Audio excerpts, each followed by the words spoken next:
All right, so that's a quick part two.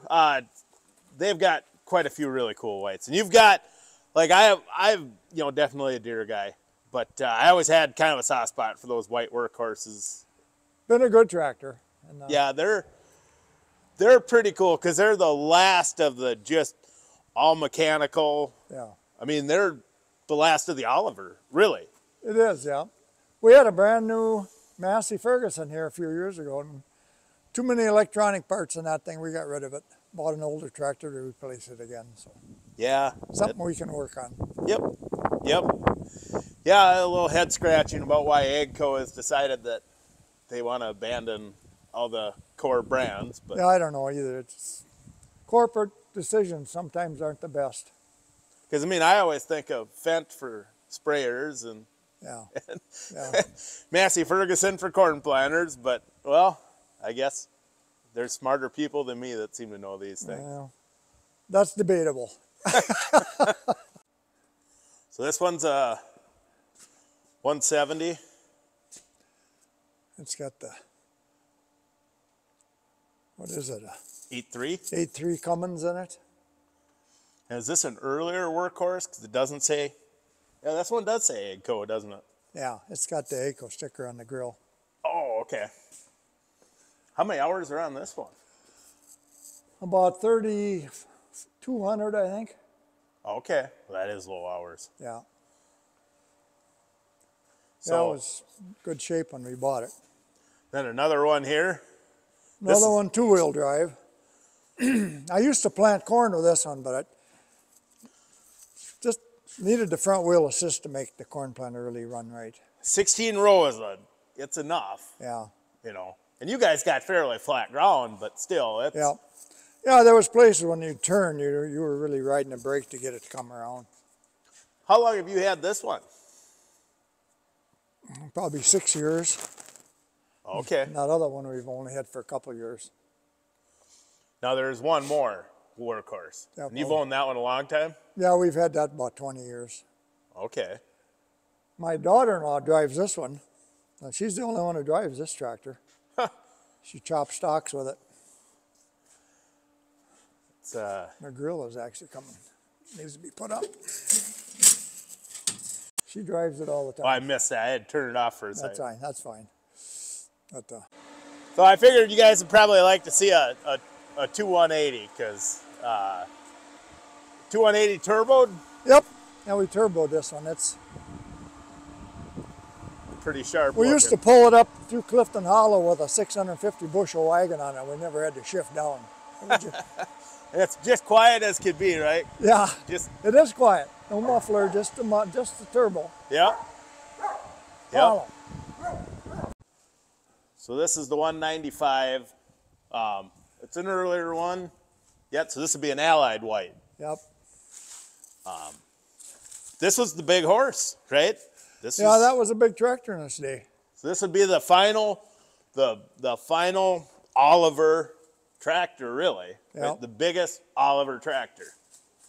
It's got the 3-speed in it, which was real popular for the Oliver tractor back in the day. Yeah. But, and there's, you don't see those a lot. There's the Minneapolis Moline Oliver, right? That G1355, when Oliver couldn't get the cat motor for the 2255, they painted the G1355 green and that was their 150 horse tractor at the time. Yep. When they couldn't produce a 2255 with a cat engine. Do you guys have a 2150 too, or? We did. We sold it. I sold it. The boys didn't want me to, but I sold it and bought a couple of 2180s one time, and then we've sold them again now too. But you guys got like 2255s and stuff yet, right? Yeah, we've got another 2255. Yeah. So if you had to farm, so if you could only have one tractor and you still had to do all your farm, which one are you taking? Probably the 195. Okay. Yeah. They are something else, you know. Well, and especially what's kind of neat about these tractors is they were the underdog. I mean, they had no budget to design a tractor compared to the other companies. No. Well, back in the day when Oliver first came out, they were one of the first that had live power, Yeah. live hydraulic. You know, somebody said one time if it wouldn't have been for Oliver, John Deere wouldn't have had anybody to copy. Yeah. You can bleep that Which out if which you one want. was green first though? No. Yeah, I know. This tractor here we bought out of Iowa. It had a blown up motor in it. And I offered the guy $500 for it, and he said no. He said I can't sell it for 500. You sell it, I'll sell it to you for 250 bucks. He didn't want to. He didn't want to take advantage of it. I said okay, we'll give you 250. And we had an engine. This engine we had sitting on the shelf here. We brought the tractor home, put the dropped the motor in, the hydraulics and everything worked fine on it. So that must have been years ago. Yeah, that was probably 20 years ago. Yep.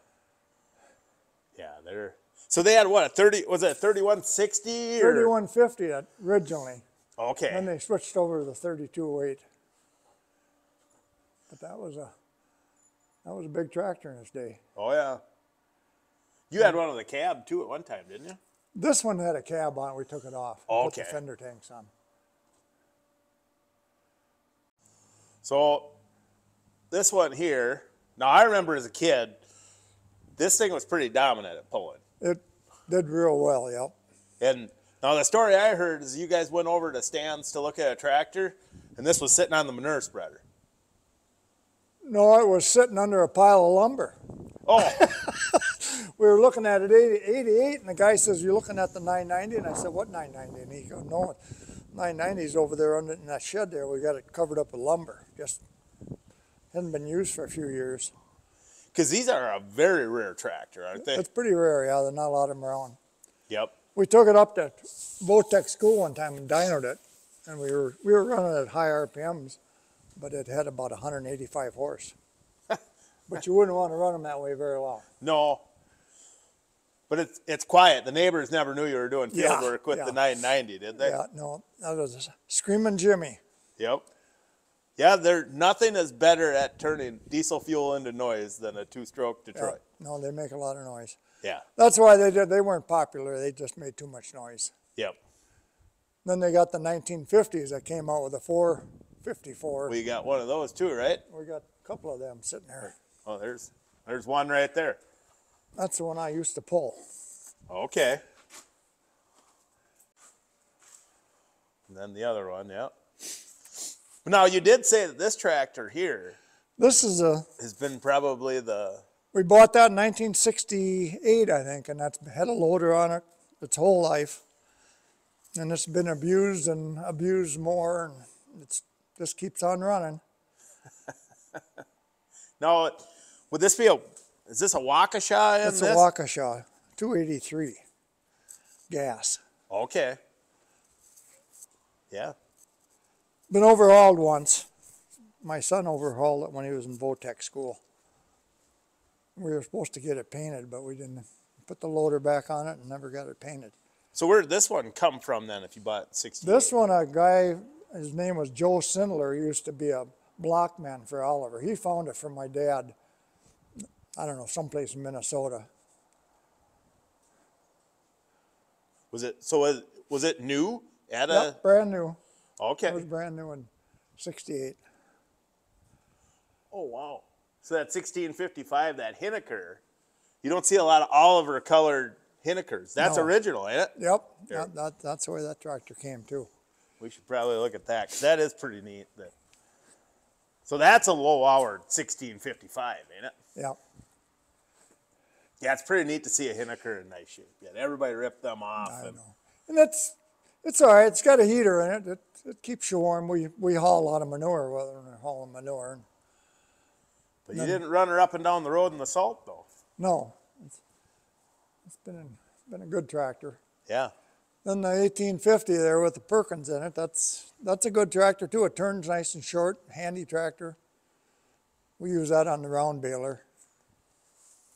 You guys are never short of tractors, though. No, we don't have to unhook a lot. And this 1800, my dad bought that in 1966, brand new. That's pretty cool. All right. Well, thanks, Phil, for the tour. Well, it's hard to pick just one for a favorite. If we knew you were coming, we'd have had them out